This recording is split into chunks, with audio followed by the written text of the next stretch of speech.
What's going on, Savage Nation? CJ here, back with another Savage Talk podcast, and this is the fitness podcast where we get into all things that are fitness, and we try to deep dive and give our perspectives on different topics that are interesting or trending.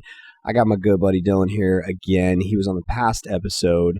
Hopefully you guys have enjoyed our banter, but we've started talking about something right now. We were trying to see, hey, is there any other relevant topic? We just did wrapped up the functional training, and something just started flowing out. I think that really is an interesting one, and it's something that clearly you're very passionate about. So I'm hoping that I can just get you talking a little bit on this. All right, man. What's up, Savage Nation? So, okay, so last night, I was up relatively late, and my poor wife, she sleeps very, very good, but especially recently because she's been working harder than ever, and so she's passed out, but I couldn't sleep, and so I don't know if you've ever had one of these nights. So I felt bad about this, but at the same time I didn't. I woke her up, and we were talking and stuff, kind of in bed, and I somehow got on the train of thought of how there's this paradox in life. And the paradox is that on one hand, we always want to be better. We always want to achieve more, be happier, be stronger, faster, whatever it may be. And we're just always trying to achieve the next thing. But I remembered hearing this I don't know if it was Sam Harris or it was somebody that had essentially said that we can't or we shouldn't ever want to have everything and know everything. And the reason for that is that, we just can't recognize that happiness is only relevant to sadness, and it's only relevant to the struggle. So in a scenario that you can have everything, you can know everything, it would be great until it immediately lost substance and it was boring. And so that kind of gets you to realize that the struggle is a necessity. It's a antagonist that has to exist, and maybe that train of thought can help you to appreciate said struggle more versus looking at it as some sort of poison or disease. So absolutely, yeah. You go, man. I know. I can feel it on you, man. What do you? No, I mean, first of all, I love that idea that without the opposite of happiness, we'll call it sadness for the purposes of the discussion, but without that sadness, happiness has no meaning or any context for it to exist.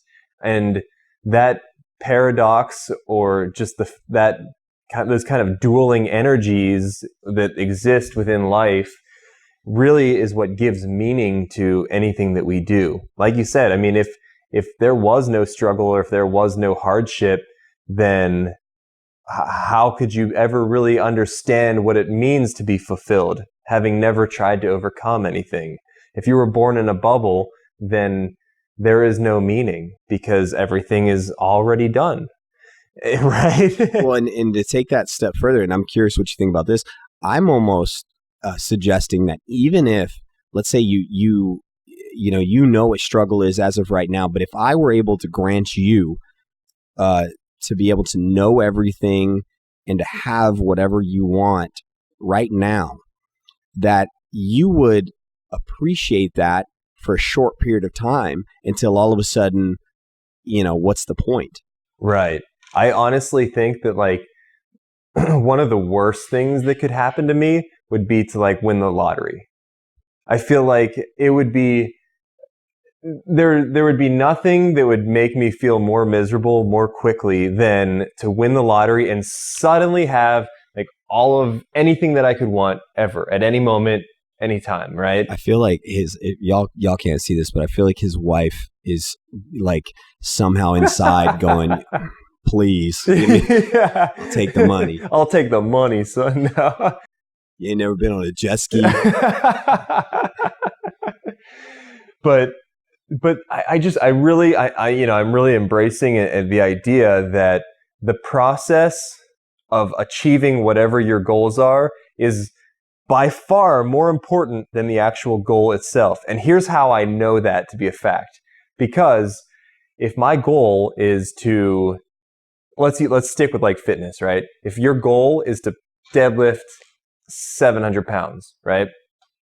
The day that you pull 700 pounds, the day that you finally achieve that goal, you will spend maybe 10 seconds or so lifting that weight off the ground and setting it back down, right? In that 10 seconds of your life is such a small fragment compared to the 2 or 3 or 4 years that you spent consistently training, obsessing, and doing everything you can to achieve that 10-second window of fulfillment. Now, please tell me that that 10 seconds is the more important thing than the 4, 5, 6 years that you spent driving towards that goal. It's not. It's the goal was just something to get you going, to give you a challenge, to force you to experience and overcome struggle. Yeah. The struggle is the way. Well, and you said like, let's make this relevant to fitness. And that's where obviously we want to keep this podcast. And I think that this mindset, it may seem in the beginning that it was, this is what these guys getting all philosophical on, but it is very relevant. And I think that what I want to ask you is, how does this conversation, because how can we use this to really acknowledge and try to guide people closer to an intrinsic motivation? Because we live in a fitness world where, just to give an example, I have the bikini competitor, the figure competitor, that every year they're doing a show because they find themselves defined by the end result. They're defined by, the plastic trophy versus not IFBB Pro. Yeah, with the Instagram handle. But never really sustaining happiness or appreciation, because, and the reason I say that is not if you actually genuinely like the process of it or whatever, that's different. But these people typically, they hate the process of going to the show. And then they get to the show, and then that's a culmination of reliving the show for the next 6 months until you're ready to get back on the bandwagon and do it again. Yeah. And I think that we have to be able to motivate people, or at least have people recognize that there's a deeper level of appreciation somewhere. You know what I'm saying? Right. I gotta say, so there was this thing that I noticed. It might have been a little less than a year ago that I noticed this, that there were probably 3, 4, 5 athletes that I had seen or personally knew who switched sports, and their physique changed. They got stronger. They looked better. They seemed happier. And I was like, oh man. And the interesting thing is, each one of these were like, this sport is the way. But the funny part about that is that all 5 of those people went from one sport to another, and none of them were all moving in the same direction. Some of them were like, oh, CrossFit to bodybuilding. Others were bodybuilding to CrossFit. And some were like CrossFit to powerlifting or whatever. And I think what happened was that it kind of took time to realize was that all they did was move more towards a sport that resonated with them.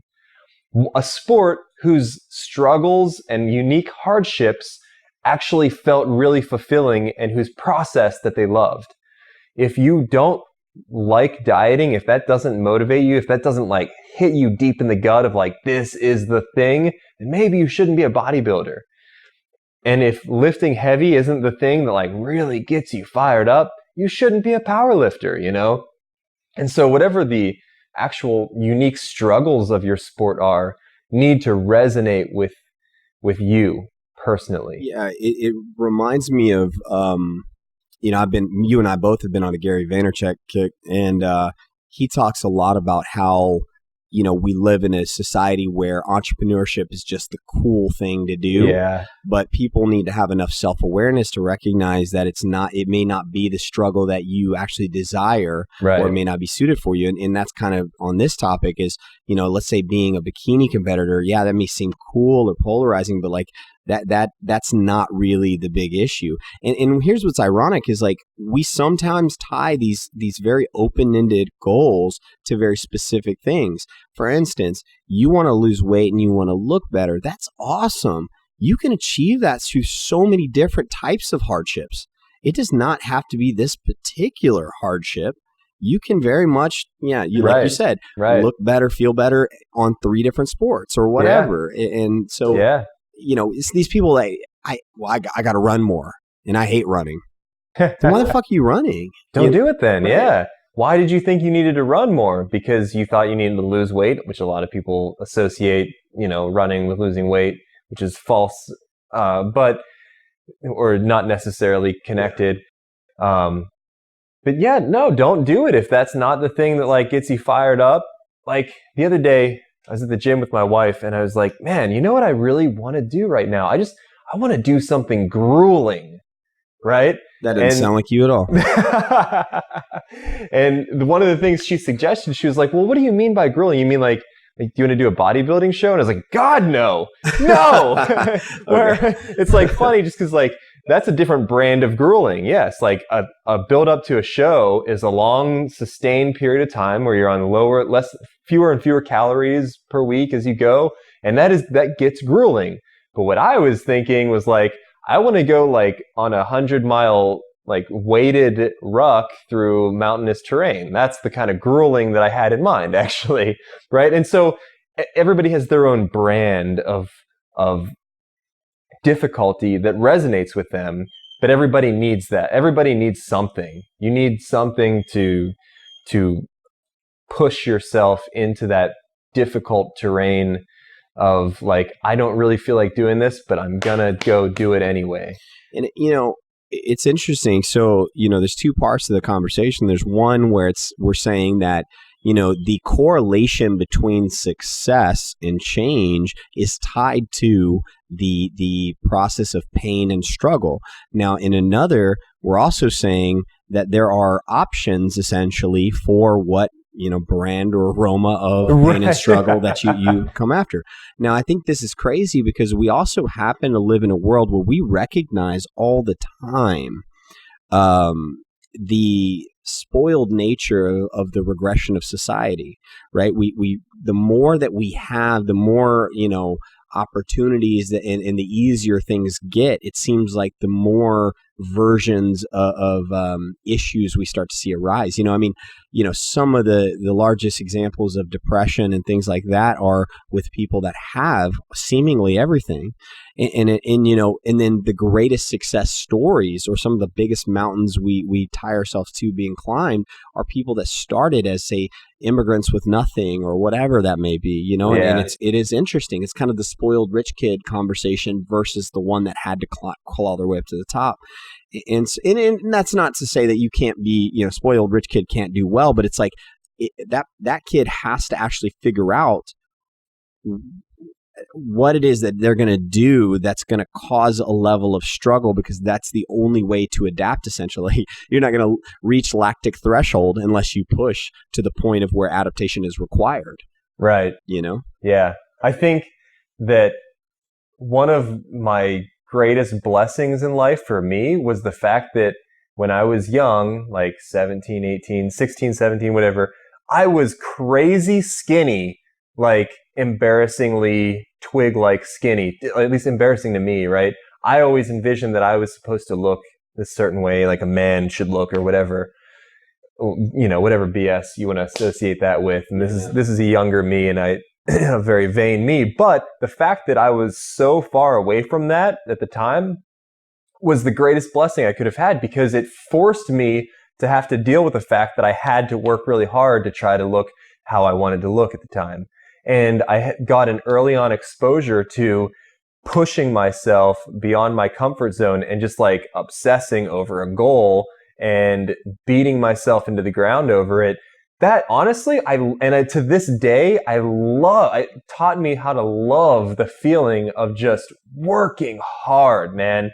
I mean, I love getting beaten down into the ground. Like a hard workout is my favorite thing in the world to this day. Well, let me ask you this: if we were to, get to a practical point of this and to say like what advice or whatever we could give, you have, okay, well, before we get to the advice, this is what kind of hit me when you were talking was, do you think that there's a generalized pain that essentially needs to be experienced before the version of like choosing what pain it is? So I went through Marine Corps boot camp, and it was one at the time, at me being 17, it was one of the hardest things that I had ever experienced, and it changed me. Now I didn't like necessarily what I was doing, but it gave me an appreciation, as you mentioned, of what I'm actually capable of and what pain really looks like. It opened my eyes. Now, that version of me now could choose certain sort of uncomfortability. But the guy before that, if I would have been trying to choose, I might have just, you don't know what you don't know. Right. Right. And so do you think there's a requirement of like kind of do something that maybe isn't what it doesn't matter if whether or not it's something you want initially, but it's like you need to go feel what suck feels like first, or like, you know what I mean? I mean, do we drop everybody off in the middle of the wilderness? Yeah. As much as I would love to say yes to that, unfortunately, I think it doesn't matter what your first exposure is, just as long as that you have one, right? I think that everybody probably has their own first exposure to true difficulty. And whatever that is, you are going to be better having experienced that. You might not realize it in the time until after it's done and you get to digest it and go, shit, man, I'm a better person having gone through that. What if they're listening to us right now and they're thinking like, well, I need to go through, say, a fitness change essentially, and I haven't really experienced any particular segment of fitness that has kind of given me this onset of like that kind of struggle. Where do I start? Like, what do I do? Like, what is our advice to get somebody to navigate to uncomfortability? Oh, that's a good question, man. I love the way that it's worded too, the way that that's phrased. Honestly, to me, I would say that this is a pretty unique, and everybody's going to have their own unique path to this, right? And it's very hard to give a generalized piece of advice because everybody has their own story and their own personality that they might associate better with certain things than others. But no matter what it is, I think having an audacious goal is wonderful.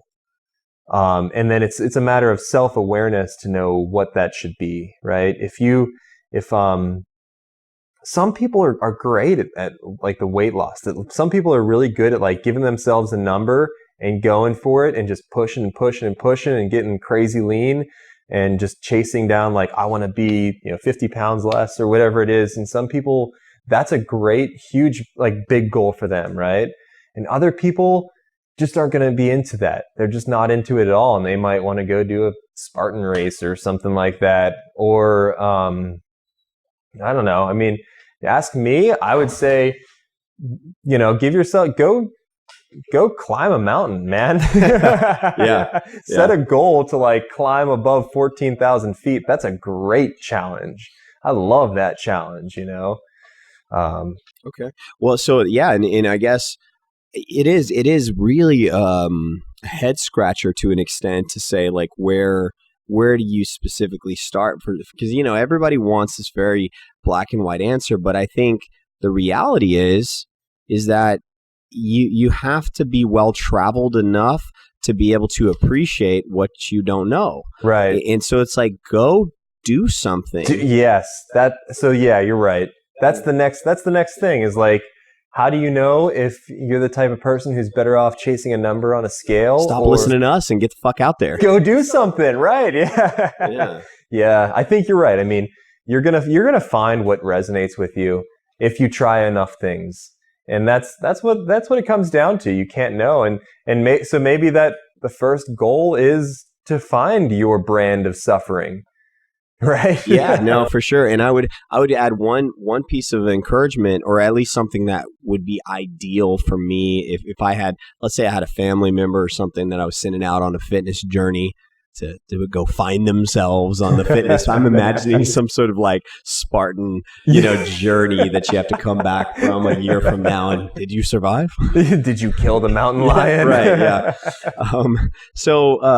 But the one thing I would say is to start the journey, if possible, with an open mind and not allowing yourself to get overly polarized, because, and I hate to keep using this word, but I think that we're very tribalistic as people sometimes. And I don't necessarily think it's a bad thing to find your, particular onset of suffering within the industry that you like and you latch onto. But sometimes we're sold as if this is the way. That's the way that the businesses and the genres want to sell themselves.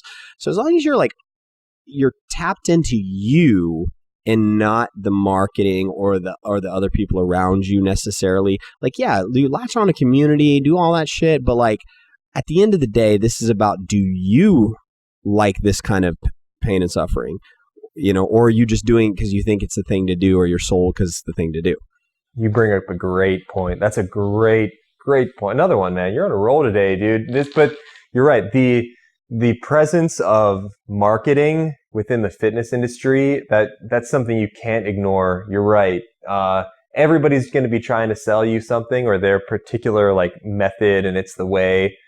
And you're right. I think that for somebody who's new into fitness, into this industry, this is their first dip of the toe into it, then just be wary of that. You're right.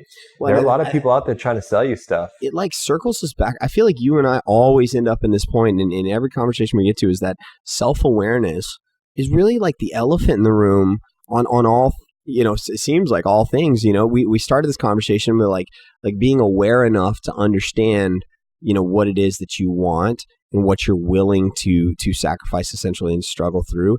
And then even more so, like, having such a bead on self-awareness to recognize when you are doing something that somebody else wants you to do versus doing something you want to do. Yeah. And that's, and I'll be honest with you, I actually have no idea the best way to get somebody closer to a deeper level of self-awareness. Yeah, dude, it's hard because like you said, you might be doing something that somebody else wants you to do. And that might be as overt or obvious as like somebody's marketing something to you. And you're right there in front of that person face to face, and they're trying to sell you something. Or it could be way deeper than that. It could be your dad, when you were 5 years old, had these certain expectations of you. And even if he's not alive anymore, even if he doesn't live in the same city as you, you have like this deep rooted expectation upon yourself that was planted there from somebody else when you were a child. Almost autonomic responses, essentially. That right, and upheaving all of that stuff and just getting rid of it to go, no, what is important to me? What do I feel? What do I really want to do? To hell with anybody else's expectations of me, right? Or social media, the stuff that I consume on a daily basis, is that influencing what I think I need to be doing right now? Yeah. I mean, getting rid of all of that trash that just gets heaped onto you is a difficult process. Yeah, I think that you're talking about social media is, and this also plays into fitness marketing in general. But man, one of the biggest fucking mistakes, and I feel like it's such an obvious one, but we're all subject to it, is, tying yourself or comparing yourself to others. It's like assuming, it's the keeping up with the Joneses mantra. I mean, we have this world of like, oh, well, look at this chick with all the followers. Like, I need to be like that. And it's like, you're so lost there that you're not asking yourself what you want. Yeah. Yeah. And absolutely. Yeah. These fitness, the shredded abs trainer that got you sold on his methodology, and you were so blinded that you forgot to, I don't know, why the fuck am I here? Yeah. Why did I come here in the first place? And they're like, well, yeah, you got to be doing this move and this move because it makes you more evolutionarily adapted or something. You pull him back into the functional training. Yeah. Paleo. But like, man, I only came here because I was trying to lose 10 pounds, man. I don't care if I didn't come here to be like the alpha dog or something like that. I just wanted to be healthier. I wanted to get my cholesterol down and like a lot of people, you just have to remember what's important to you. What did you originally come here for? Did you walk into that gym because you honestly do want to be the alpha dog, warrior, Spartan, or whatever that gym is branded as at that time? Yeah, this conversation actually got me to change my outlook in fitness, and I think people are sometimes surprised about this, is especially other fitness professionals. I get a lot of, like, one of my biggest issues right now, or one of my irritations, is seeing other fitness professionals, particularly on YouTube. Whatever reason, YouTube is where I get irritated most. I get triggered. But it's other fitness professionals shoving their kind of what you need to be and how you need to do it on everybody else. And it's funny, man. I started, I think, in my early years doing that, where I was like trying to save the world. And nowadays, I'm kind of like, I think you should find out what it is that you want and do that. If you like playing video games and drinking beer and shit, like I think do it. And when you decide that it's not what you want, then the journey is to find a new way. But like, it's not for me to tell you how you need to be living and what you need to find happiness and where. You know what I mean? Yeah, I do. I totally do. Like, if you are that miserable at the gym or doing whatever, like if you're just legitimately, this does not make you happy, this doesn't fulfill your life in any way, then yeah, maybe don't do it then. I know how taboo is that? Yeah. Saying that just now, being a fitness professional as long as I have been, that was hard to even say. Which it shouldn't be. It shouldn't be that way. It shouldn't be like, I just threw up in my mouth a little. But you're right, and it is incredibly taboo. But it's like, I actually do not think that everybody needs to be working out 3 and 5 times a week. I think that I'm a big fan of people trending towards health, but to me, healthy starts with an appreciation of what it is that you define healthy as. What is a healthy life to you? What is living to you? Yeah, you're right. It's not going to the gym for everybody. No, it's not. Yeah, I mean, you're right about that. I mean, and there are a lot of people out there. I mean, people that I've worked with in the construction industry, they probably get enough exercise during work throughout the day that, do they really need to be hitting the gym afterwards? Not if they aren't passionate about it. If you're not fired up, for me, it just so happens that I look forward to workouts. And I like it that much, and I really do enjoy it. And Colton looks forward to cervezas. Yeah. Indeed. Yeah. Yeah. And I mean, do what makes you happy. That shouldn't be a controversial statement. Well, and I did a podcast where I was talking about taking the stairs, and I know you were saying you got to listen to it all the way through and hold you accountable. But this is where, self-awareness is such a requirement. So speaking of cervezas afterwards or whatever, like, I just recognized recently that, I think that there was a collective total of minor decisions that were being made on my part that they start off innocently enough, and then they become kind of just autonomic as and these things kind of build up, and they start kind of creating I think chronic or large scale barriers that are in the way of what I actually truly define as where I want to be. And so small things like, drinking most nights or choosing the elevator, like, these are little decisions that I've noticed myself, like, I had to step back and notice myself, doing. And what I made it clear in the podcast, I was saying, there's nothing wrong with me taking the elevator. There's nothing wrong with me having a drink.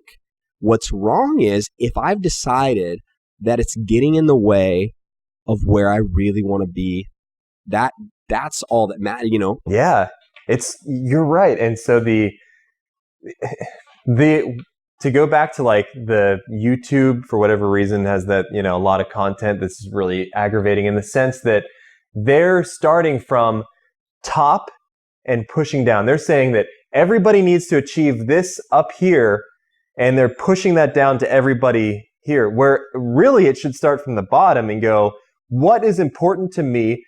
To hell with any guru or anybody else that says this is what I need to do, this is what I need to do, because you could find anybody that will tell you anything to make a buck. So to hell with anybody else and all of their expectations and their own preconceived notions, because they all are living under their own, they all have their own problems too, right? So to hell with all of them, start with me and go, okay, what do I really want? What is important to me? What feels good? What feels right? What gives me purpose and a mission?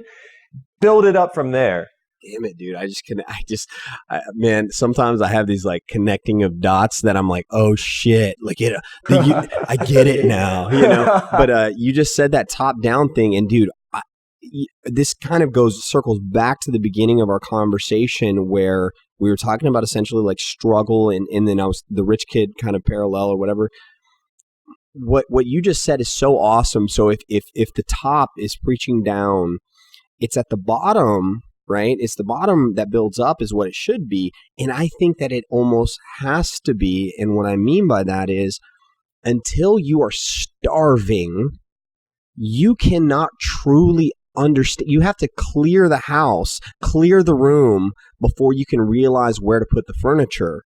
You need to see clearly. And the only way to do that is almost to be in that struggle, to be at the bottom, to like feel what the weight and the pain is. And now you can connect to the self-awareness to such a level where it's like, people don't know like, oh, where am I going to go eat today? When you're fucking starving, it is a distinct understanding of, Yeah, dude. Oh man, you hit it on the head, because like when you're in the middle of a brutally hard, difficult thing, like when you were like at the middle of boot camp, right?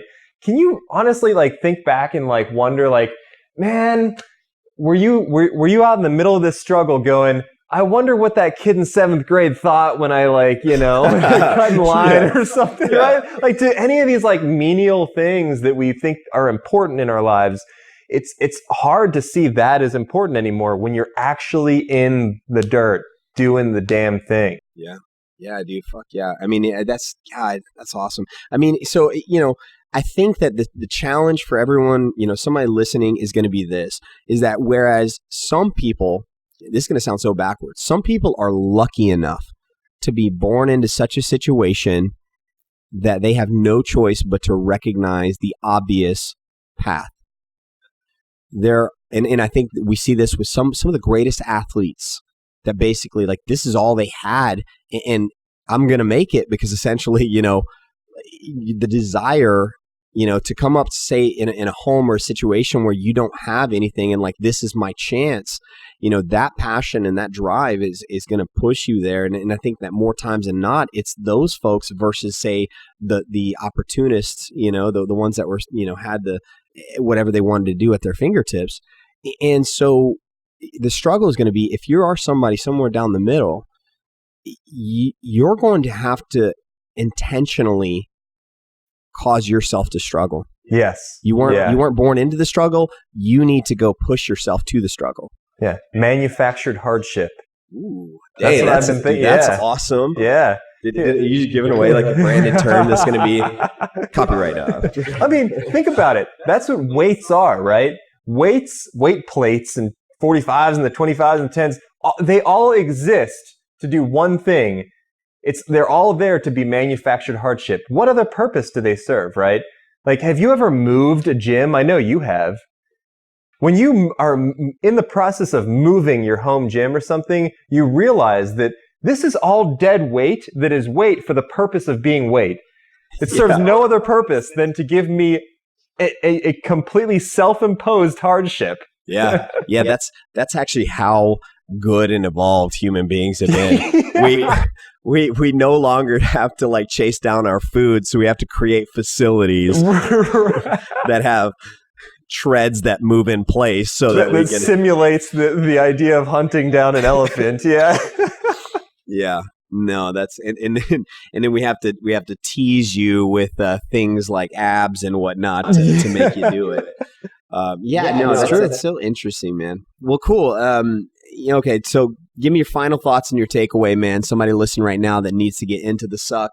What's your wrap up? Find something that feels authentic to you, that you can justify a why. If you can justify a why, and that's where like the functional training might come in. If you go, shoot, man, I just like my why is to be able to like walk up and down the stairs to my apartment without feeling like I'm going to die, then associate that with whatever action you're going to do and then push that hard. So find a struggle that has a why. I like that word, authentic, man. That's a really good word for this kind of thing. Yeah, and so look, I think that Dylan has summed it up good, and I love that your head is in that arena because I know you're working on a business you haven't announced or anything like that, and I know it's not all like fitness related, but I think this is a big kind of, I guess, one of the main values associated with what you're trying to do. And I think it's important. I think it's not addressed enough in the industry. So I'm excited to see what comes of it. And, maybe we can implement some of that kind of stuff in Savage Coaching. I think that's a clutch deal. Cool, man. Thanks for listening in, everybody. Thanks for stopping by, Dylan. As always, great conversations. And I'm glad we can like share our deep dive, weird, like try to figure out the universe conversations. It's always a good time. Yeah. All right. You guys subscribe, like, comment. We'd love to hear your thoughts down below. And as soon as Dylan decides to actually launch his brand, we will have links somewhere to send you over there too. All right. We'll talk to you later.